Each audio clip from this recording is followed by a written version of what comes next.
Hi, it's Roger from MiWayJourneys. Today we're on going to talk about journey number 6, which is the Pilgrim to Santiago, and the planning for a trip that will cover the last 100 kilometers of the Camino. This would allow you to get a certificate of completion if you wanted to. I'm going to plan for about 11 days for this, and so let's jump into here. Just as a disclaimer, I am not paid for or receive any compensation for any of the services or tools that I use in during my travels and trip planning. Just I've used them, I rely on them, and they work very well for me overall. For the planning, it's about taking that one idea, saying, well, I want to go on the Camino de Santiago, but I don't know much more about it. So we need to figure out, where am I going to go?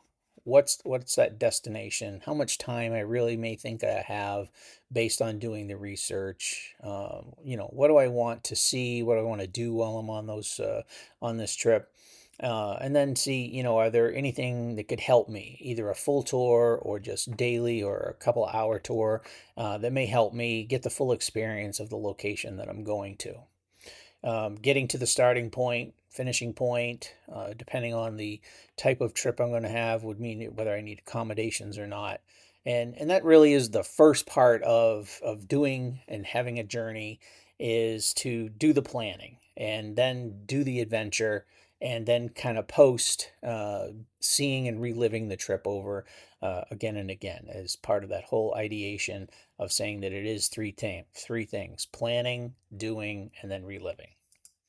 So for this destination, this is probably one location or one adventure that I have done probably the maximum amount of investigation, research, and I continue to do for the Camino de Santiago. Going to Santiago de Compostela and walking the Camino. And with that, I have used TripAdvisor, YouTube, Instagram. I've done some books, and you can see here from this view that there's a number of movies or documentaries or books that I've read. And this is only a short preview of what I have used and done over the years to build, different trips in itself. From here, the decisions that we need to figure out with all of that research is, do I want to plan and walk it myself with my own planning? Easily can be done. Do I want to use a tour company? Max Guides, Max Adventures, Fresco Tours. There's a number of other Camino tour companies out there that can offer self-guided, semi-guided, section hike, depending on the route that you want to hike. And I say hike, but the modes really are, it's about trekking, biking, or it could be done in a car if you really did not have the physical capability to walk, short distances, up and downhill for a, 6, 7, 8 hour time frame, depending on your walking capability. But I have seen children, infants being pushed in strollers. I have seen groups of teenagers. I have hiked this Camino with people, 60, 70, 80 years old. The trip is completely doable with the support of using like a tour company that can be done. The distances, do you want to do the last 100 Ks, which allows you to get the Compostela, the completion certificate? Or do you want to do the whole Camino?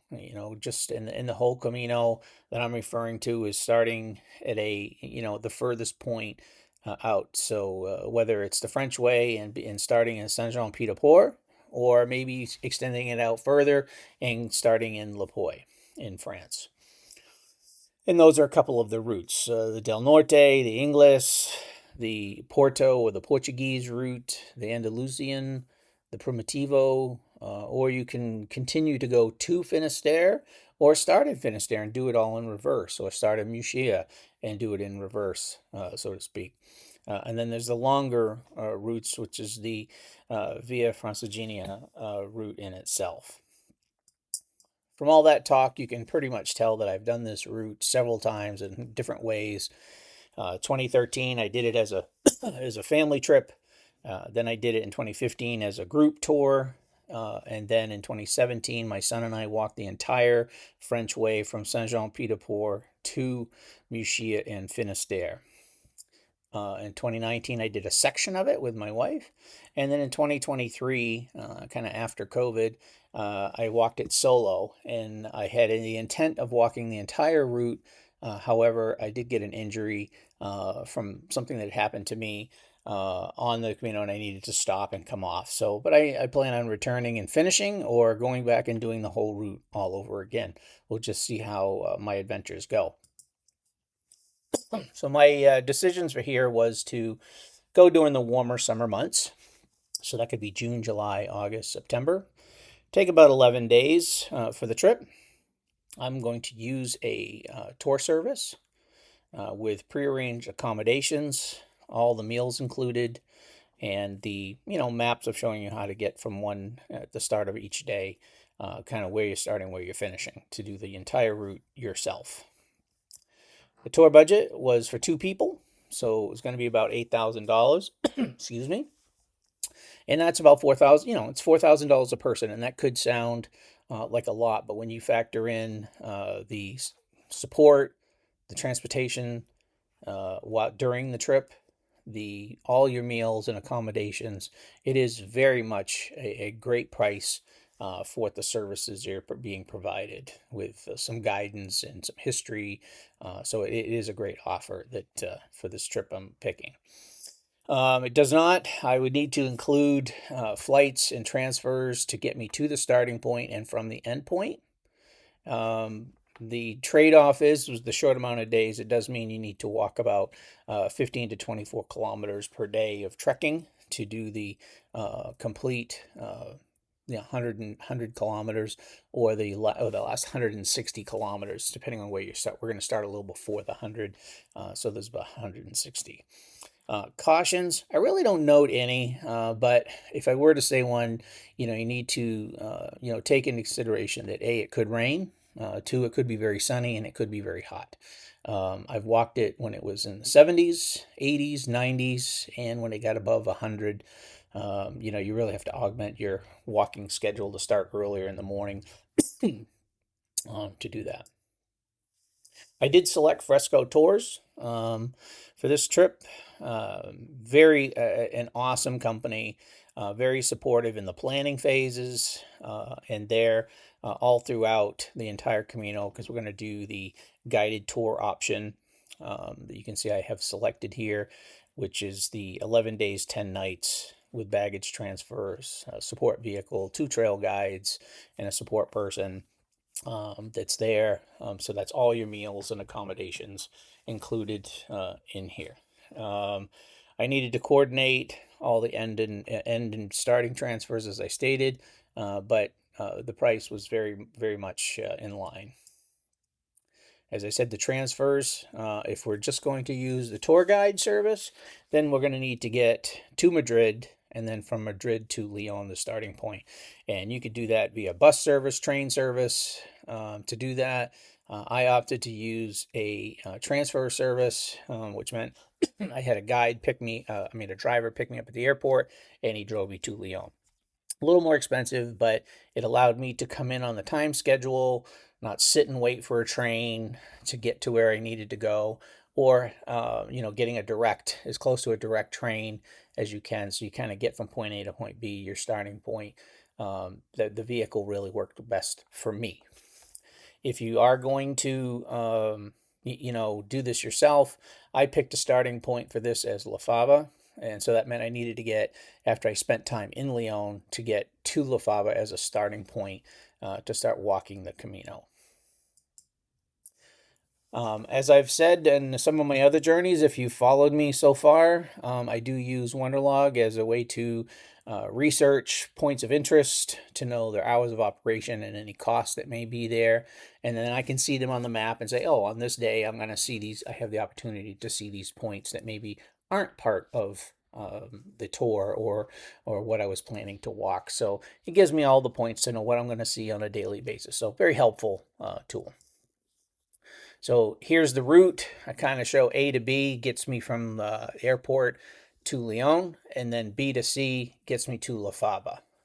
From C all the way to the end to H are the daily stops that you would make on this particular tour, and get through, to get that last 100 kilometers completed. I like to share my travels with the people that can't be there with me. Track My Tours is a great app for taking pictures or video, posting it, and then being able to chat with friends and family via a public or private link. It's your choice that you can do. The first couple of users, it's free. But when you get to, like for myself, I have a number of trips saved, and so I do pay to have the app, and it's a nominal fee overall. But I do enjoy being able to share images, and people can follow along on a in-app map to see where you're at a given time. So it gives them some either ease of knowing where you're at, but also you're able to share your trip with friends and family. Some post notes for this trip. Fresco Tours was absolutely the very best choice for service, and experience. Really got to take in the experience of Spain and the Camino de Santiago, but service. I found the Fresco staff went above and beyond for the use. The guides were English speaking. If you particularly need that, do encourage you to learn some Spanish, and that way, when you're out walking, that you can interact with the local storekeepers or shops or stands along the way. The accommodations are a lot like bed and breakfast style of lodging, but you may stay in some hotels here and there. But again, all of your meals are included. The bag transfer, so that way when you're walking on the day, you only need to use a light day pack or hydration pack to carry some extra socks or maybe a snack. But again, the tour is going to do trailside lunches and have check-in points where you can pick up some snacks if you need them there as well. Support vehicle is always, it's a little bit ahead of you from the point where they drop you off, which is where you ended the day before. And, so they do coordinate the side trips. So that was really nice service provided by Fresco Tours. The travel was extremely easy.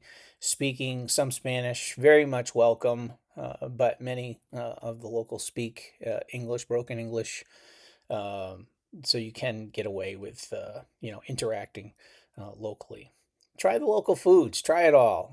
Some of it. We may not eat some of these things on a daily basis, but make sure to give it a try while you're there. I did. I flew in and out of Madrid from my start to finish. Noteworthy, yes. The trail you may see sheep. You may be among sheep.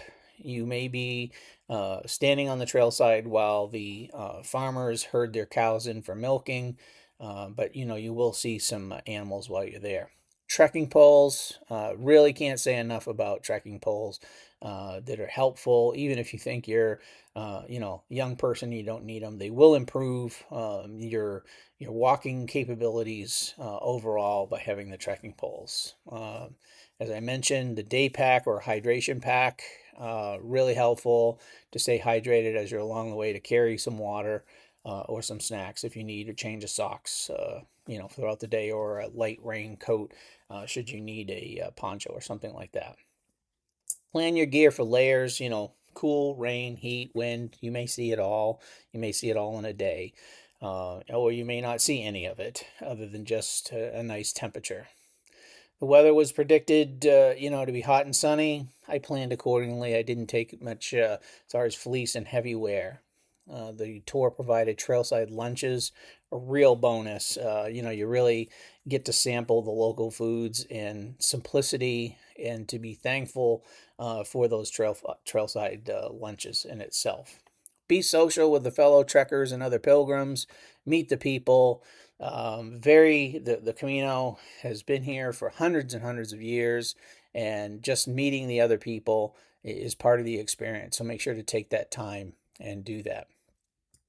So remember, if you like and subscribe, I really appreciate your watching the video. But please like and subscribe, and keep further content coming to you on different trips, both within North America and any place around the world that I may be traveling to, or some maybe even recommended places to go to from you, my followers. So thank you very much for your time today, and have a great day.